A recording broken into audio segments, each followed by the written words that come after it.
इस वक्त यूरोप से लेकर अमेरिका तक एक ही चर्चा है, क्या दुनिया परमाणु युद्ध की कगार पर खड़ी है? और कहीं ना कहीं यूक्रेन पर रूस के बढ़ते हमलों और यूक्रेन पर रूस के विनाशकारी हथियारों के इस्तेमाल के बीच ये डर और बढ़ गया है।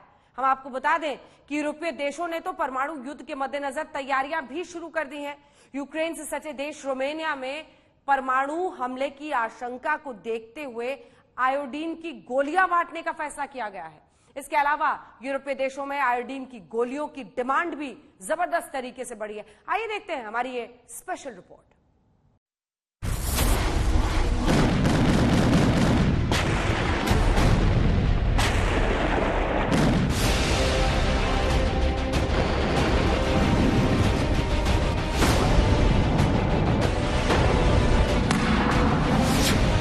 क्या दुनिया परमाणु युद्ध के खतरे की आहट सुन रही है?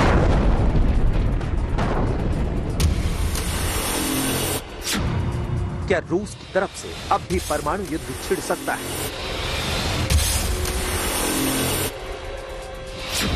यूक्रेन से सटे देशों में आयोडीन की गोलियां क्यों बांटी जा रही हैं? क्या आयोडीन की गोलियों की बिक्री परमाणु युद्ध का संकेत है? परमाणु हमले में आयोडीन की गोलियों का क्या काम होता है?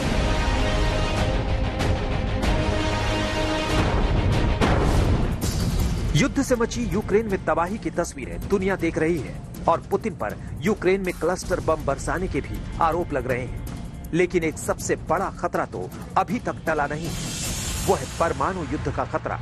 यूक्रेन की पश्चिमी सीमा से सटे देशों से लेकर यूरोपीय देशों में अभी इस बात का डर है कि पुतिन यूक्रेन में परमाणु हथियारों का इस्तेमाल कर सकते हैं।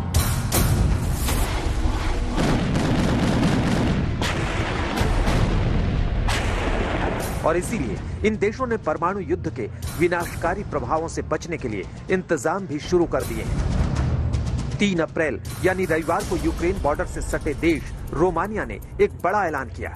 ऐलान ये कि अगर खुदा न खास्ता परमाणु युद्ध छिड़ता है तो लोग उससे बचने के लिए कैसे और कितनी मात्रा में आयोडीन की गोलियों का सेवन करें।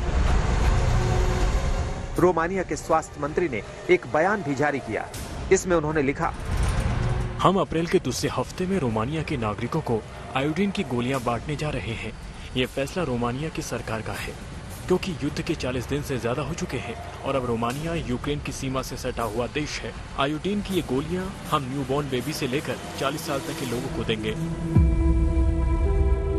रोमानिया ने यह भी बताया कि उन्होंने आयोडीन की गोलियों का प्रोडक्शन भी बढ़ा दिया है। सबसे पहले आपको बताते हैं कि परमाणु युद्ध में आयोडीन की गोलियों का क्या काम होता है।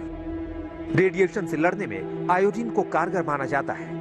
ये रेडिएशन के प्रभाव को कम करने में मदद करती है।